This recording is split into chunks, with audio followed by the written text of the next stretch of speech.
Hi, everyone. My name's Evan. I am the CTO of DMOX Labs. Our goal as a company is to make ZK-based privacy practical. Our biggest product is the Aleo wallet on Aleo. We have around 250,000 users a week. Yep, my name is Max. I'm a co-founder of Arcane Finance. We are building privacy-preserving DeFi on Aleo. Yeah, that's more or less it. Perfect.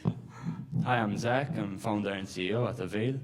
We're building a wallet on Aleo to give people full ownership of their money and data whilst preserving their privacy.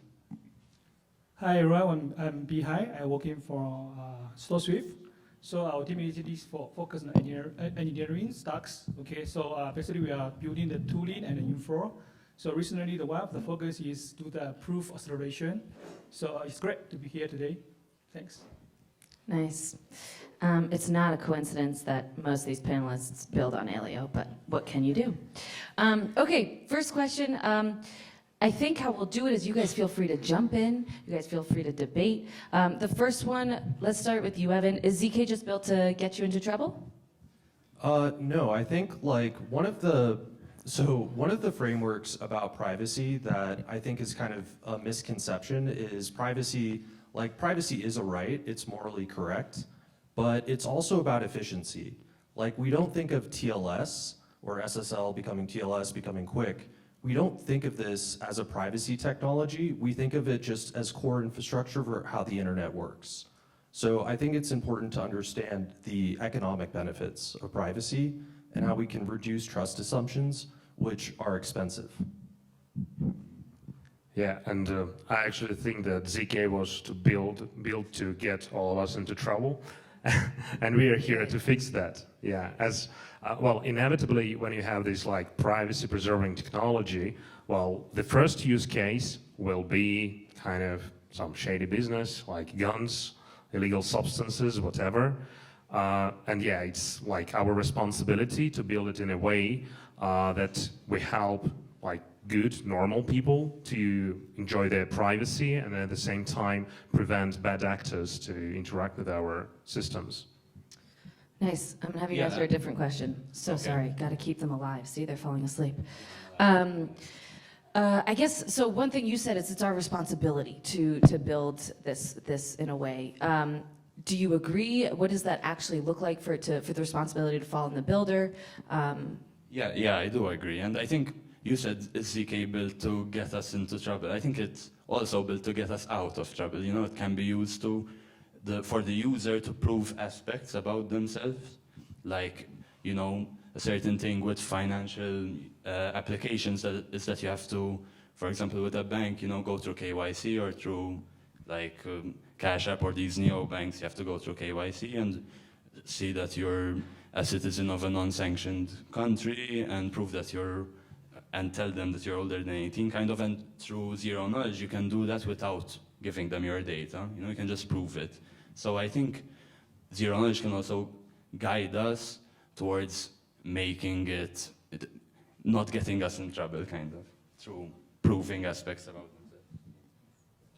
Yeah, I believe privacy is not hiding some information, right? And ZK actually is the linkage between privacy and transparency, right? So they allows that data protection more secure, but in other way, they can be verified without additional information, right? So I believe ZK is this kind of balance between privacy and transparency.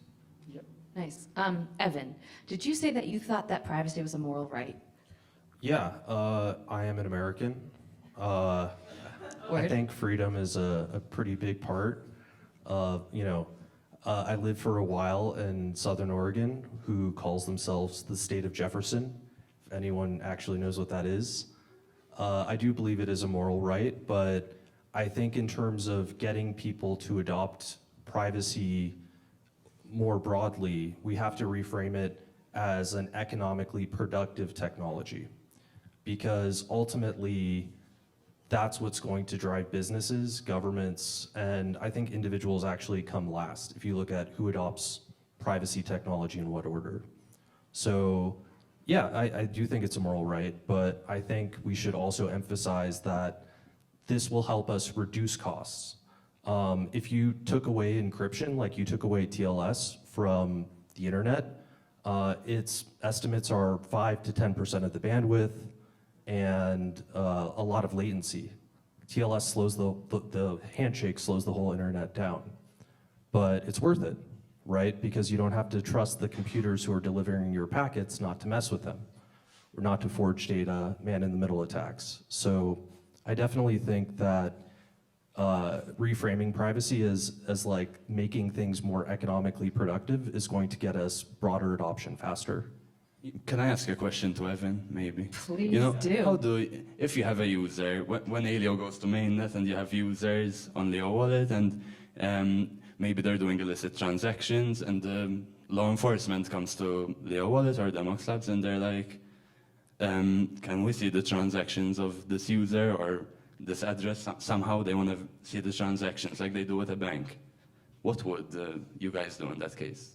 Yeah, so kind of like practical plan is when mainnet happens, we're going to put up a warrant canary. So if anyone's familiar with the idea of a warrant canary, we put up a web page that says we have not received any sort of notice, or like we haven't received a subpoena or anything like a warrant to give the information to the government.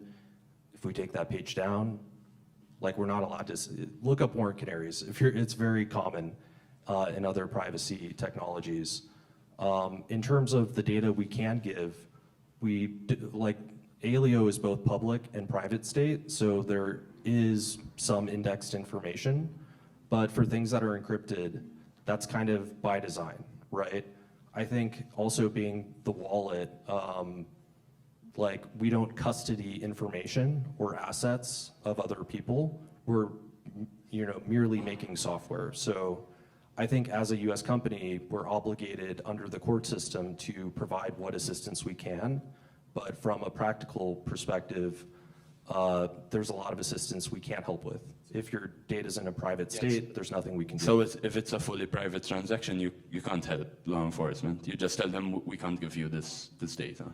Exactly, and that's been pretty common with other encrypted technologies. Like there are cloud providers who store data for users, and that data is encrypted. So if you go to the cloud provider and you say, hey, do you have this email registered? Maybe they say, oh yeah, that email's used us, but we can't give you any of their information. I don't know, but then like look at Tornado Cash, you know.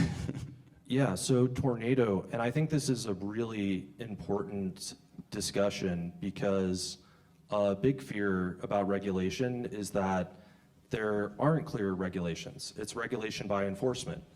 And if you look at the technology, like Tornado Cash versus Zcash, one of them is, lands developers who aren't American citizens in jail, and the other one you can buy on US exchanges.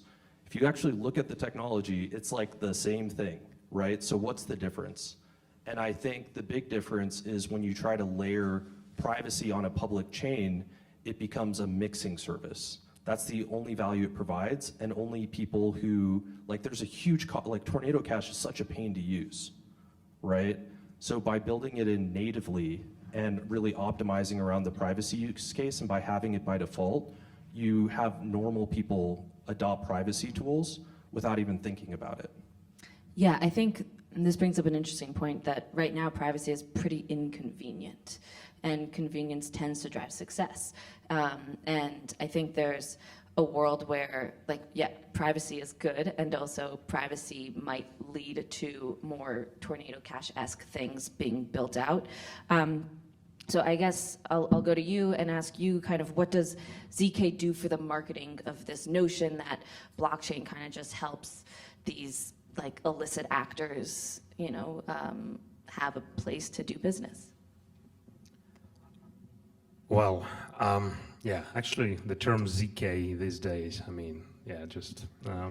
every company has just visited a couple of events and every company was called like ZK something, ZK something, ZK Dude, it's something. because investors give money to it. Yeah, for sure. You gotta play and the game. half of them had nothing to do with ZK, just using some snarks.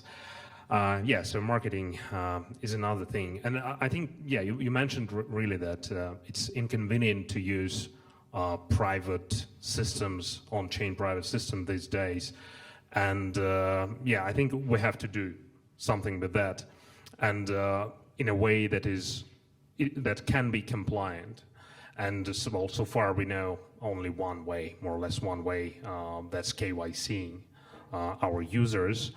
And I don't think we should be avoiding this and kind of, well, yeah, a lot of DeFi users are not used to doing this in DeFi protocols, though they are totally fine doing this in centralized exchanges, and every single DeFi users probably has multiple centralized exchange accounts where they like happily pass KYC process. So this isn't that scary, but I think we should focus on making this like very, very convenient so that you don't have to redo this in every single service. So imagine like when you come to a bank and like to open your account, you're asked for your ID, this is fine. But if you're asked for your ID like every time you want to pay with a card, well, this is not fine. That's why, yeah, I think it's really important. So I'm quite excited about like Zpass and how it will look on Aleo, and we hope to incorporate it into our Arcane DEX as soon as it is ready.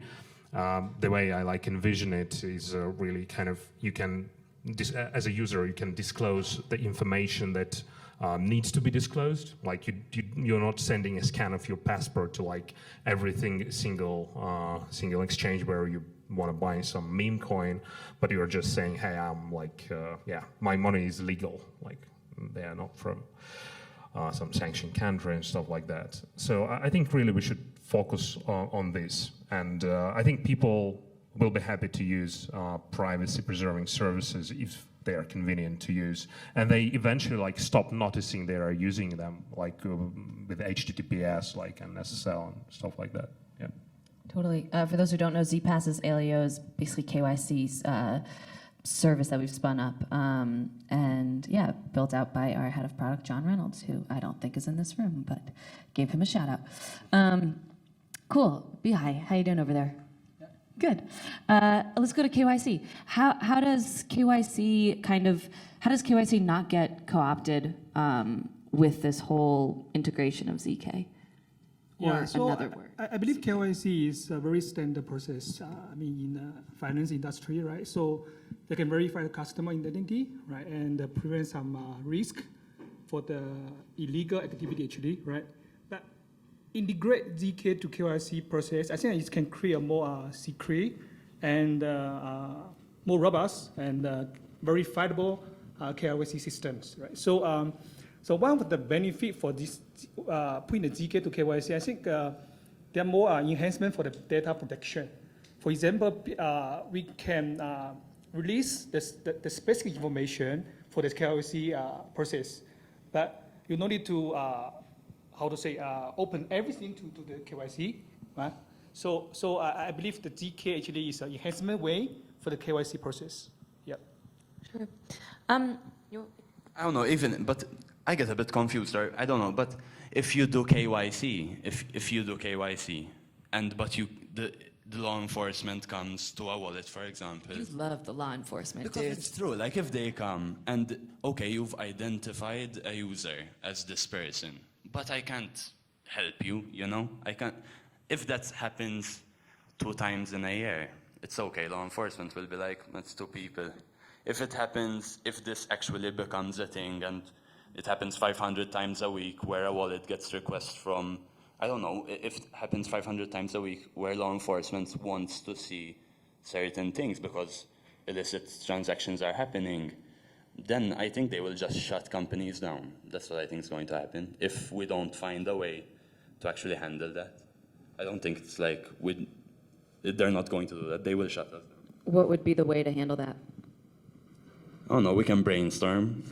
I mean, there's something called the viewing key. I mean, maybe there's a way for a wallet provider to, for a user getting access to this technology to then give access to the viewing key to the wallet provider. The wallet provider can then shard it, store it securely, and then if law enforcement comes around, and they have probable cause, like what happens at Coinbase, really. Like if law enforcement tells Coinbase, hey, we need to see the transactions of this user, then they will review the court order, and if they have probable cause, they will comply, kind of. I think just KYC service, a KYC service should have a way to selectively disclose information by some way like multisig or some similar kind of technology that would allow them to really, so if there is a legal requirement, then there is some standardized process where like several people like have to confirm this, and a record of a single person like is disclosed to authorities.